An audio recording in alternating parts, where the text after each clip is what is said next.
مٹی اور پانی کی تخلیق میں اگر کچھ خصوصیتیں یکساں نہ ہوتی تو نظام کائنات میں بڑی پیچیدگیاں پیدا ہو جاتی. کوئی ایک دوسرے کو سمجھنے کا دعویٰ نہ کر سکتا. ہر سوچ میں اختلاف ہوتا، فطرتیں ایک دوسرے پر عیاں نہ ہوتی، تاثرات کے رنگ مختلف ہوتے، تخریبی اور تعمیری مزاجوں کا اندازہ نہ ہو پاتا اور برائیوں کا سد باب نہ کیا جا سکتا. انسان انسانوں کی تخلیق نہیں اور دست قدرت کے کسی فعل میں سقم نہیں. اسی لیے نمرود، شداد، قارون اور فرعون کی داستانیں عبرتناک ہوئیں اور رہتی دنیا تک رہیں گی. بوڑھی عورت جس کا حائل جوشیو ہونا ثابت ہو چکا تھا اس وقت ایک ایسی ہی انسانی کمزوری کا شکار تھی. وہ اپنی بے پناہ طاقت کے احساس سے سرشار تھی. اس کی زندگی میں صرف کامیابیاں تھیں. طاقتور اس کے سامنے فنا ہوتے رہے تھے اور وہ اس فنا کے کھیل سے اکتائی ہوئی تھی. پانی سے گندھی ہوئی مٹی کے وجود میں خود نمائی کا جذبہ پیدا ہوا تھا. اپنا مخالف پا کر اصولاً اسے یہی چاہیے تھا کہ ہمیں قتل کر دے، لیکن برتری کے اظہار کی شدید خواہش اس کے ذہن پر غالب آ چکی تھی. اس کے بوڑھے چہرے پر تکبر کی کرختگی نمایاں تھی. آنکھوں سے حقارت کا اظہار ہو رہا تھا کہ اس کی انا کی تسکین اسی طرح ممکن تھی، لیکن احمق نہیں جانتی تھی کہ اسے روکا گیا ہے. کھیل بدلنے کے لیے اور روکنے والی قوت وہی ہے جو شداد کو اس کی جنت میں داخل ہونے سے روک دیتی ہے. ہم دونوں کرسیوں پر بیٹھے اسے دیکھ رہے تھے. میرے بدلے ہوئے لہجے سے تہذیب نے اندازہ لگا لیا تھا کہ میں بوڑھی کو کوئی چکما دینا چاہتا ہوں. بوڑھی نے کہا، اگر مہذب دنیا حائل جوشیو کے نام کے بارے میں جاننے کی کوشش کرتی تو اسے معلوم ہوتا کہ زمبالا قبائل کے اس روحانی پیشوا کا نام حائل جوشیو ہے جس نے زمبابویوں کو تہذیب کی روشنی دی اور انہیں جدید دنیا میں رہنے کے طریقے سکھائے. افریقہ کے شمال میں یہ واحد قبیلہ تھا جس کا کوئی جوان مہذب دنیا میں غلاموں کی حیثیت سے نہیں لایا گیا تھا. پرتگالیوں کے جہاز اپنی وحشیانہ طاقت کے ساتھ زمبالا کے ساحلوں پر لنگر انداز ہوتے تھے، لیکن ان میں سے کوئی زمبالا سے واپس نہیں جا سکا. انہوں نے اسی کام کے بدلے زندگی پائی کہ وہ زمبالا کے جوانوں کو جدید دنیا کے تقاضوں کے مطابق تربیت دیں، انہیں وہاں کے تمام طور طریقوں سے روشناس کروائیں. پھر یہ لوگ اسی زمین پر فنا ہو جاتے. زمبالی جوان ان سے تہذیب کی روشنی لے کر انہی کے جہازوں پر مہذب دنیا میں آتے اور وہاں اپنی جگہ بناتے، اور یہ سب حائل جوشیو کی کاوشیں تھیں. ہر زمبالی اس نام کو متبرک سمجھتا ہے اور آج تک اس کی عظمت کا اعتراف کرتا ہے. میرا شوہر ولیم وائیکانٹ بھی زمبالی تھا اور صدیوں پرانے اس نام کا اسی طرح احترام کرتا تھا جس طرح دوسرے زمبالی کرتے ہیں. چنانچہ میں نے اپنے مقدس مشن کے لیے یہی نام منتخب کیا. میں نے سوال کیا، آپ کے شوہر مسٹر ولیم وائیکانٹ؟ بوڑھی نے ہاتھ اٹھا کر مجھے روک دیا.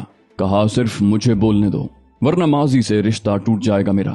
میں نے سائنس میں اعلیٰ ترین تعلیم حاصل کی اور ورلڈ اسپیس ریسرچ میں ایک اعلیٰ عہدے پر کام کرنے لگی. یہی میری ملاقات ولیم وائیکانٹ سے ہوئی. سیاہ بدن کے اندر ایک پر نور دل تھا جو میری نگاہ میں آ گیا اور میں نے اس رنگدار سے شادی کر لی. عصبیت کی آگ میں جلنے والوں کو اس سیاہ روح کے لیے یہ اعزاز پسند نہ آیا اور ہمارے خلاف سازشیں شروع ہو گئیں. ہم دونوں ہوائی کے ایک خوبصورت علاقے میں رہتے تھے. ولیم ایک ذہین سائنسدان تھا اور ترقی کے راستے ہمارے سامنے کھلے پڑے تھے. ولیم کو کئی ملکوں کے متفقہ فیصلے کے تحت جیورل اسپیس سوسائٹی کا چیئرمین بنایا گیا اور اس اعزاز کے لیے اسے دعوت دی گئی. میں کیتھن اوبران، جو شادی کے بعد کیتھن وائیکانٹ کہلاتی تھی، اس کے ساتھ ہی روانہ ہوئی. اسپیس سوسائٹی کے ارکان نے اس دعوت کی آڑ میں ایک سازش تیار کی تھی. سوسائٹی کا فیصلہ اپنی جگہ تھا اور وائیکانٹ اس اعزاز کا جائز طور پر مستحق تھا، لیکن عصبیت پسند اس بات کو برداشت نہیں کر پائے اور ہم دونوں کو اغوا کر لیا گیا. دل جلوں کے ارادے ولیم کے لیے بہت ہی خوفناک قسم کے تھے. وہ ہولناک شام تھی جب اینکبری کی فضا ہلکی برف باری سے بوجھل تھی. ہم لوگ اس برف باری کا لطف اٹھانے کے لیے اینکبری کی سب سے بلند چوٹی پر بنے ہوئے ریستوران میں بیٹھے ہوئے تھے. ہمیں جیورل اسپیس سوسائٹی کے ایک اہم رکن کا پیغام ملا کہ ہم ان کے پاس پہنچ جائیں. کھلی چھت کی لمبی شیورلے میں ہم بلندیوں سے پھسلتے ہوئے جب نیچے پہنچے تو ہم پر گولیوں کی بارش ہو گئی. ہمارے وہ محافظ ساتھی جو ہمیں لینے آئے تھے وہیں ہلاک ہو گئے. مجھے اور میرے شوہر کو اغوا کر لیا گیا، لیکن جس جگہ ہمیں لے جایا گیا تھا وہ ٹیکنیکل لیبارٹری ہی تھی، اور جہاں جن نقاب پوشوں نے ہمارا استقبال کیا تھا میں ان کی آوازیں پہچان گئی تھی. گو وہ خود کو چھپانے کی کوشش کر رہے تھے. انہوں نے ہمارے ساتھ انتہائی نفرت اور حقارت کا سلوک کیا. مجھے ایک سیاہ روح سے شادی کرنے کے طعنے دیے اور اپنی نفرت کا اظہار کرتے ہوئے کہا کہ میں نے ایک ذہین سائنسدان ہونے کے باوجود ایک انتہائی احمق عورت ہونے کا ثبوت دیا ہے. جس کی سزا میرے لیے متعین کر دی گئی ہے۔ ان لوگوں نے مجھ سے ایسے کاغذات پر دستخط لیے جن کی روح سے میں اپنے شوہر کی قاتل اور ایک عظیم سازش کی بانی قرار دی گئی۔ یہ سازش سیاہ فاموں کی طرف سے سفید فاموں کے لیے تھی۔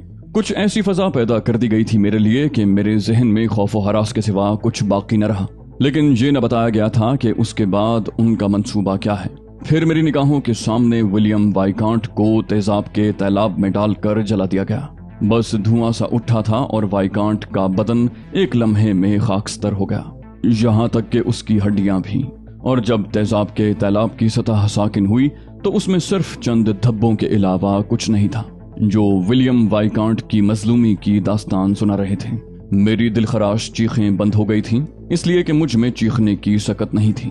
میں نے ہر طرح سے ان لوگوں سے فریاد کی تھی۔ میں نے کہا تھا کہ دنیا کے کسی گمنام ترین گوشے میں زندگی کے بقیہ لمحات گزار دوں گی، مجھے میرے شوہر کی زندگی دے دی جائے، لیکن انات تو اس کالی شکل والے ہی سے تھا۔ بھلا وہ میری بات کیسے مان سکتے تھے؟ ہاں، ان کے سینے میں اپنے قومی جذبے زندہ تھے۔ وہ مجھ سفید روح کو اور میری ذہانت کو فنا نہیں کرنا چاہتے تھے۔ مجھے نہایت نرمی اور پیار سے سمجھایا گیا کہ اس واقعے کو بھول جاؤں اور ان لمحات کو اپنے ذہن سے فراموش کر دوں جو میں نے اس کالے انسان کی مائیت میں گزارے ہیں، کیونکہ وہ میرے قابل نہیں تھا۔ ان میں سے سب ہی مجھ سے احترام سے پیش آئے۔ انہوں نے کہا کہ وہ میری ذہانت کو زندہ رکھنا چاہتے ہیں۔ زندگی کے جس مرحلے پر مجھے کوئی دقت یا الجھن پیش آئے وہ سب میرے ساتھی ہیں۔ اور پھر اس وقت میرے سینے میں ایک جذبے نے سر ابھارا۔ ظاہر ہے یہ جذبہ انتقام ہی ہو سکتا تھا۔ ان لوگوں نے مجھ سے جو دستخط لیے تھے وہ صرف اس مقصد کے تحت تھے کہ اگر کبھی میں قانون کا سہارا لینے پر آمادہ ہو جاؤں تو یہ سب کچھ میرے خلاف کام آئے، لیکن میں جانتی تھی کہ اس دنیا کا قانون لنگڑا ہے۔ بے شک میری نشاندہی پر کچھ کارروائیاں ہوں گی، چند لوگوں کو گرفتار کر لیا جائے گا، لیکن جو لوگ اس معاملے میں ملوث تھے وہ بذات خود اتنے اہم اور طاقتور تھے کہ ان کے خلاف کوئی فیصلہ دینا دنیا کے کسی بھی ملک کے لیے مشکل تھا۔ چنانچہ یہ حماقت میں نے نہ کی بلکہ ان کے ساتھ تعاون کا وعدہ کیا۔ میری زندگی تو وہ ویسے بھی نہیں لینا چاہتے تھے۔ میں نے ولیم وائیکانٹ کی موت کے راز کو دنیا سے چھپا لیا، لیکن میرے وجود میں وائیکانٹ زندہ تھا۔ اس کا بیٹا جسے میں نے چند ماہ کے بعد جنم دیا اور اس کا نام سوئن وائیکانٹ رکھا۔ سوئن وائیکانٹ ننھے سے سیاہ کپڑے کی مانند میری آغوش میں کلبلا رہا تھا تو میں نے اس کی صورت دیکھ کر چند فیصلے کیے۔ میں نے سوچا کہ اس معصوم وجود کو کسی کے انتقام کا نشانہ نہیں بننے دوں گی۔ جب میں ان لوگوں کے خلاف میدان عمل میں آؤں گی تو ظاہر ہے ان کے ہاتھ پاؤں بھی بندھے نہ ہوں گے، وہ میرے خلاف صف آرا ہو جائیں گے اور اس طرح سوئن کی زندگی خطرے میں پڑ جائے گی۔ چنانچہ میں نے ولیم کی روح سے معذرت کی اور کہا کہ مجھے مزید کچھ عرصے کی مہلت دی جائے تاکہ میں اس کی پرورش پر توجہ دے سکوں۔ میرے لیے سوئن ولیم ہی کی دوسری شکل تھا۔ 13 سال میں نے انتقام کی آگ میں جھلستے ہوئے کاٹے اور سوئن کی تعلیم اور تربیت پر اپنی تمام تر توجہ صرف کر دی، لیکن اس کے ساتھ ساتھ میں نے ان لوگوں کو بھی مایوس نہیں کیا تھا جو جیوریل اسپیس سوسائٹی کے رکن کی حیثیت سے میری صلاحیتیں مانتے تھے۔ ان لوگوں سے علیحدہ رہنا میں نے یوں بھی مناسب نہ سمجھا کہ اس طرح یہ میری نگاہوں سے دور ہو جاتے اور میں انہیں دوبارہ تلاش کرنے کے لیے خاصی الجھنوں کا شکار ہو جاتی۔ لیکن سوئن وائیکانٹ کا 13واں سال اس کی زندگی کا آخری سال ثابت ہوا اور اس کا قصور یہ تھا کہ اس کی شکل میں ولیم زندہ تھا۔ سوئن ایک اعلیٰ قسم کے اسکول میں تعلیم حاصل کر رہا تھا۔ ہماری زندگی پھر ایک معمول پر آ گئی تھی، لیکن وہ لوگ مطمئن نہیں تھے جنہیں ولیم سے دلی نفرت تھی۔ چنانچہ ایک دوپہر جب سوئن وائیکانٹ اپنے دوستوں کے ساتھ اسکول سے ملحق باغ میں کھیل رہا تھا، کسی نے اسے پکڑ لیا اور اس کے معصوم چہرے کو ایک پتھر سے کچل کر اس کے نقش و نگار کو ختم کر دیا کہ یہ نقش و نگار ولیم وائیکانٹ کی نشاندہی کرتے تھے۔ سوئن کی لاش میرے پاس پہنچا دی گئی اور میرے لیے اب اس کائنات میں تاریکی کے سوا کچھ نہ تھا۔ پھر اس کے بعد اگر میں زندگی کے لیے کوئی دوسرا راستہ منتخب کرتی تو مجھ سے بدترین عورت اس روئے زمین پر اور کوئی نہ ہوتی۔ میں زندہ رہ گئی اور میں نے جیورل سوسائٹی اور دوسرے تمام اداروں سے قطع تعلق کر لیا۔ اب میری کوششیں یہ تھیں کہ میں اپنی زندگی کے اس عمل کا آغاز کروں جس کے لیے زندہ رہ گئی تھی۔ میرے وجود میں نفرت اور انتقام کے سوا کچھ نہیں تھا۔ اس سلسلے میں میرا معاون جیف اینڈریو ثابت ہوا۔ شاید تم لوگوں نے اس بین الاقوامی دہشت گرد کے بارے میں سنا ہو۔ میں نے اس کے سامنے اپنے آپ کو اس بات کا اہل ثابت کیا کہ اس کی دستے راست کہلاؤں۔ جیف اینڈریو کے ذریعے میں نے ان تمام لوگوں سے رابطہ قائم کیا جو میرے شوہر اور بیٹے کے قاتل تھے۔ پھر جب ان میں سے پہلا شخص گندھک کے تیزاب میں ڈالا گیا تو دوسرے لوگوں میں خوف کی لہر دوڑ گئی۔ میں نے ذرا طریقہ کار مختلف رکھا تھا۔